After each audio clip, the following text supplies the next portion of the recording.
Family reunion visa apply பண்ணி Leipzig சிட்டிக்கு வர போகிறீங்களா? அப்போ உங்களுக்கு ஒரு இம்பார்ட்டன்ட் இன்ஃபர்மேஷன் சொல்ல போகிறேன். வீடியோவை ஃபுல்லாக பாருங்கள். ஸோ முன்னாடிலாம் பார்த்தீங்கன்னா ஜெர்மனிக்கு இந்தியாவிலேருந்து ஃபேமிலி ரீயூனியன் விசா அப்ளை பண்ணி வரோம் அப்படின்னா நம்மளோட இந்தியன் மேரேஜ் சர்டிஃபிகேட்டை வெரிஃபை பண்ணிட்டு நம்ம இங்கே வருவோம். ஸோ அது எப்படி இருக்கும் அப்படின்னா முன்னாடிலாம் ஒரு 100 அப்ளிகன்ட் அப்படின்னா அதில் ஒரு 10 to 15% மட்டும் தான் மேரேஜ் வெரிஃபிகேஷன் இனிஷியேட் பண்ணுவாங்க. இப்போ ஒரு கரண்ட் இஷ்யூ என்ன போகுது அப்படின்னா நீங்கள் லைப்சிக் சிட்டியிலேருந்து ஃபேமிலி ரீயூனியன் விசா அப்ளை பண்ணுறீங்க அப்படின்னா அப்ளை பண்ணுற எல்லாத்துக்குமே மேரேஜ் வெரிஃபிகேஷன் இனிஷியேட் பண்ணுறாங்க.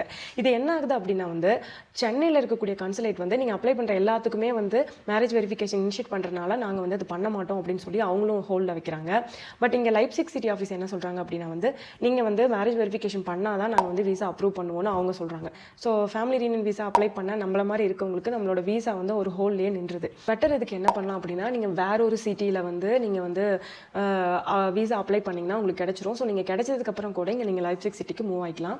லைப்சிக்லேருந்து FRV விசா அப்ளை பண்ணணும்னு நினைக்கிறவங்க இந்த இன்ஃபர்மேஷனை தெரிஞ்சுக்கோங்க. அண்ட் வீடியோ பிடிச்சிருந்தா மறக்காம என்ன ஃபாலோ பண்ணிக்கோங்க. நெக்ஸ்ட் வீடியோவில் பார்க்கலாம்.